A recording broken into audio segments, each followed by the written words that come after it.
Assalamualaikum warahmatullahi wabarakatuh. Selamat sore buat teman-teman semua dimanapun Anda berada.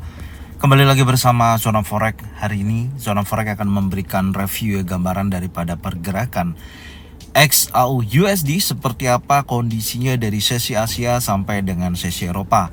Tapi sebelumnya saya akan membahas dulu untuk indeks dolar ya. Sampai dengan sore hari ini terlihat indeks dolar terjadi pelemahan lanjutan daripada pergerakan sebelumnya ya, yang dimana dorongan daripada news GLTS job opening yang menunjukkan angka penurunan membebani indeks dolar terjadi pelemahan sampai dengan posisi saat ini. Dari sesi Asia sampai dengan sesi Eropa membawa indeks dolar terjadi pelemahan. Dan tentunya menurut saya tadinya keluar dari jalur trendline itu minimal ada retest dulu. Tapi ternyata dorongan sellernya sangat kuat dan mampu bergerak di bawah open daripada bullish engulfing di posisi hari Selasa ini. Ya, Anda bisa lihat, oke. Dan ini sudah memiliki potensi break ya di bawah daripada open 101.64. Kemungkinan besar nanti pukul 18.00 bergantinya candle di pembukaan sesi Amerika ya. Kalau jika mana candle tetap seperti ini dan close di bawah open untuk indeks dolar, memungkinkan untuk posisinya lebih kecenderungan akan melemah.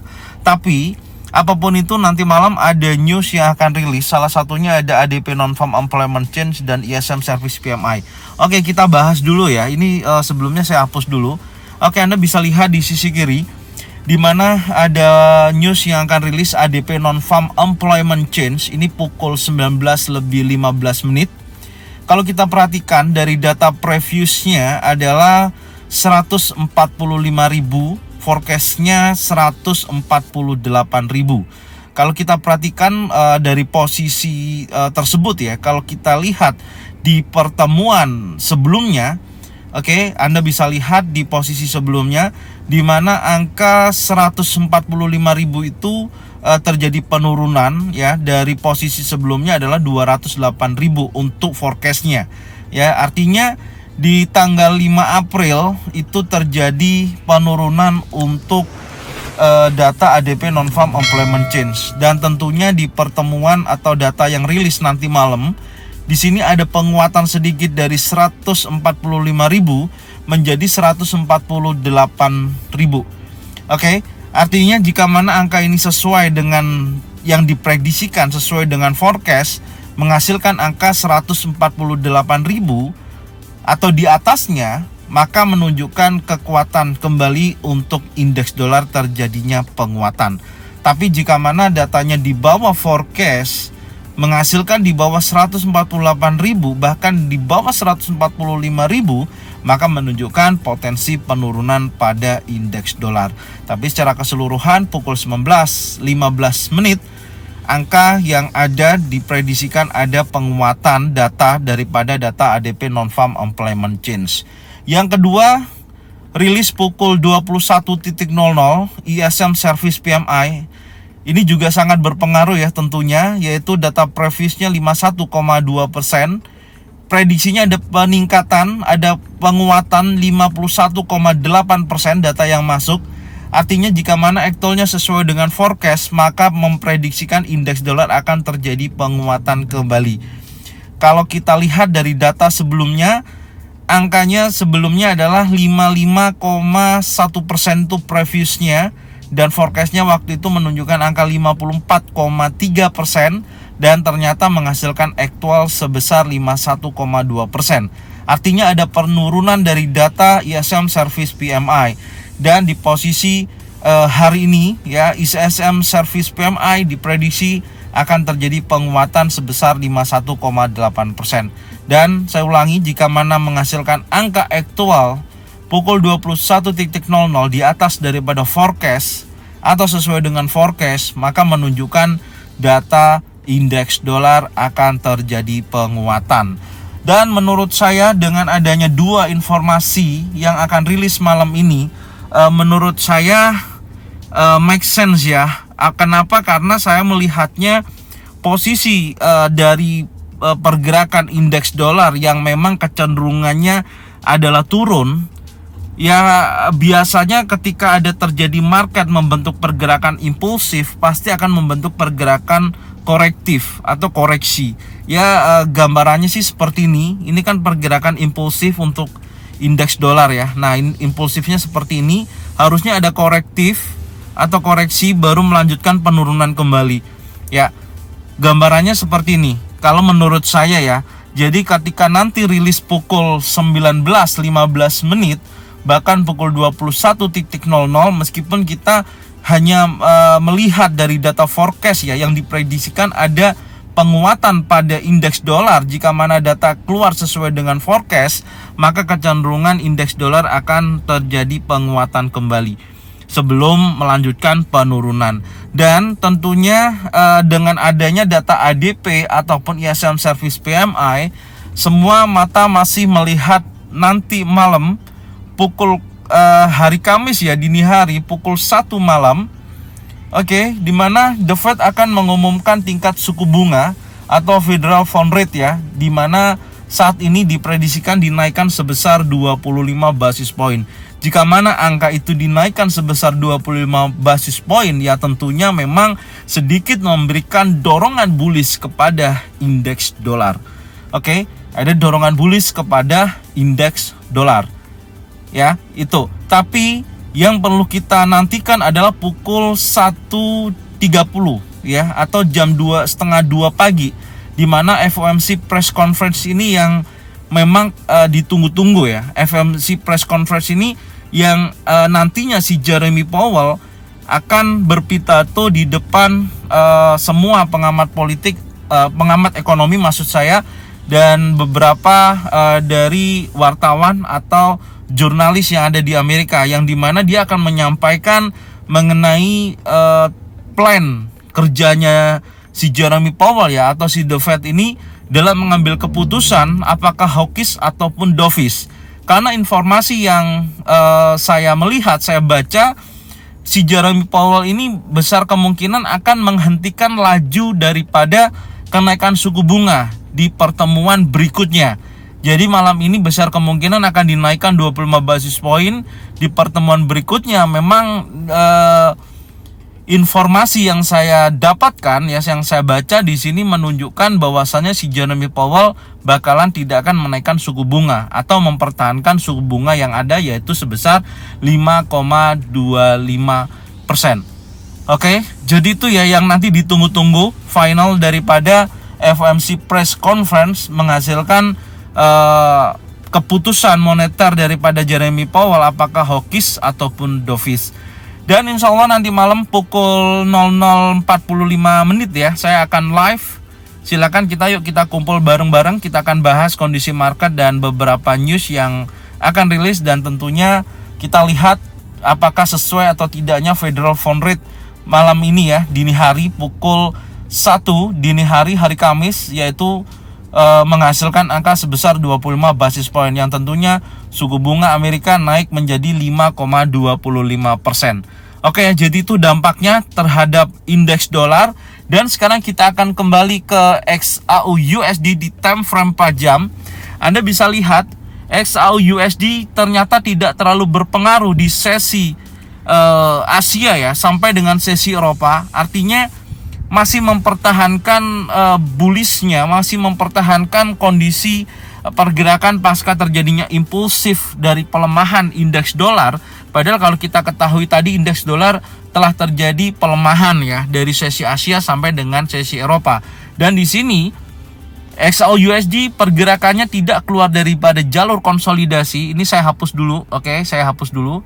Ya, ini pergerakan konsolidasinya yang tadi pagi sudah saya gambarkan, berkisaran antara 2019.3945 ya, kisaran di situ sampai dengan 2011.04. Tidak keluar daripada jalur konsolidasi. Dan artinya beberapa pelaku pasar atau sentimen saya melihatnya menunggu ya. Beberapa news ya, kemungkinan besar nanti malam yang tadi kita bahas ya, yaitu ADP dan ISM Service PMI, dan keputusan daripada si Jeremy Powell pasca nanti rilis suku bunga dinaikkan sebesar 25 basis poin dan keputusan moneternya hawkish ataupun dovish, karena itu nanti yang akan menunjukkan posisi XAUUSD berada di posisi makin terjadi kenaikan atau terjadi pelemahan. Dan tentunya kalau suku bunga dinaikkan, pastinya XAUUSD akan terjadi penurunan. Tapi saya melihatnya dengan posisi kondisi ekonomi Amerika saat ini ya, khususnya masalah perbankan yang memang belum selesai permasalahannya, dan ada posisi saat ini Amerika juga gagal untuk melakukan pembayaran hutang ya. Ini pasti akan berpengaruh juga terhadap pergerakan XAUUSD gitu loh ya. Karena jika mana ada terjadi permasalahan ataupun terjadi kondisi ekonomi yang tidak stabil di sebuah negara khususnya Amerika Serikat, pasti XAUUSD menjadi aset yang aman, yang lebih diuntungkan seperti itu. Tapi di sini saya secara teknikal memang masih menunggu pergerakan apakah berhasil break di atas daripada 2019.39 sampai dengan 2011.04. Saya masih menunggu posisi ini apakah berhasil di breakout atau tidak. Oke, sekarang kita coba turunkan di time frame 1 jam. Jadi posisinya sebenarnya trading plan-nya masih sama. Dan kalau saya melihat dengan adanya data ekonomi yang nanti malam akan rilis, yaitu ADP non-farm employment change, bahkan ISM service PMI, kalau kita lihat kecenderungan ya daripada pergerakan XAUUSD setelah bergerak membentuk sebuah pergerakan impulsif, itu biasanya akan membentuk sebuah pergerakan korektif atau membentuk sebuah area base seperti ini. Tapi kecenderungannya biasanya akan menutupi kondisi ini ya, impulsifnya sebelumnya gitu ya.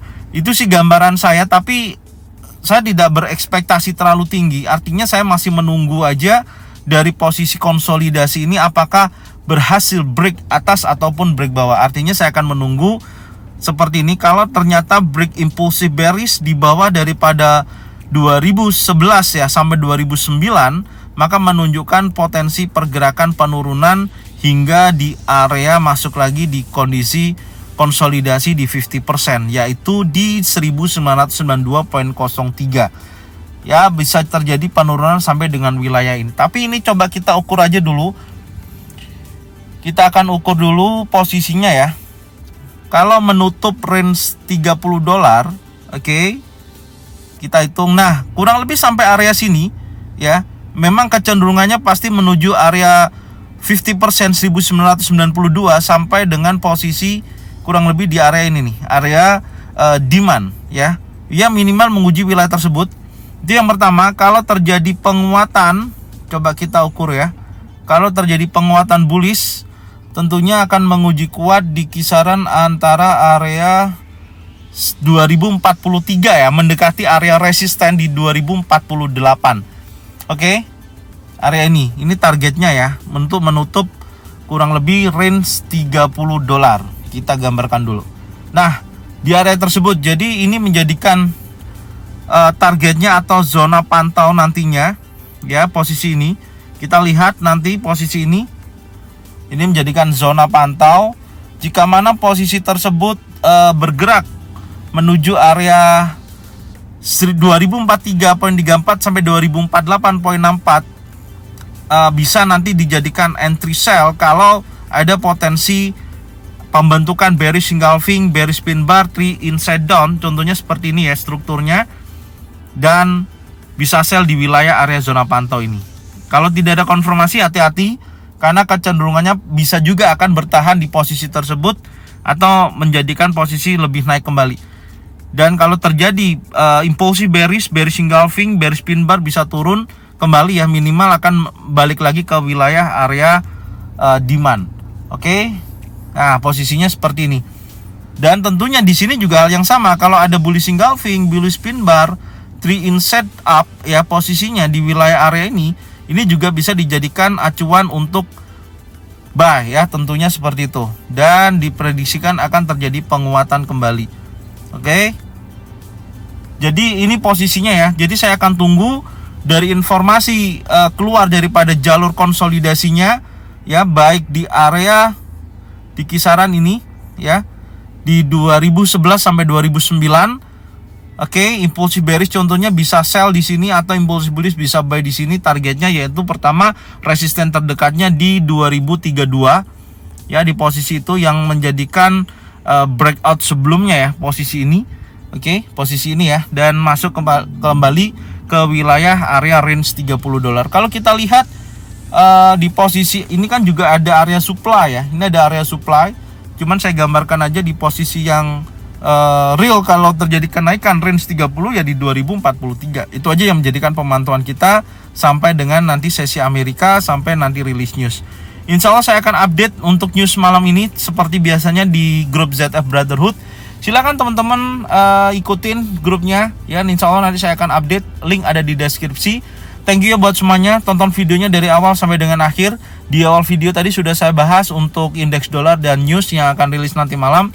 Semoga bermanfaat dan jangan lupa bagikan videonya, channelnya ke teman-teman kalian semua supaya mereka semua bisa mendapatkan manfaat yang sama. Dan jangan lupa subscribe, like, komen, dan bunyikan loncengnya untuk bisa mendapatkan notifikasi dari Zona Forex. Thank you buat semuanya. Salam profit konsisten. Assalamualaikum warahmatullahi wabarakatuh.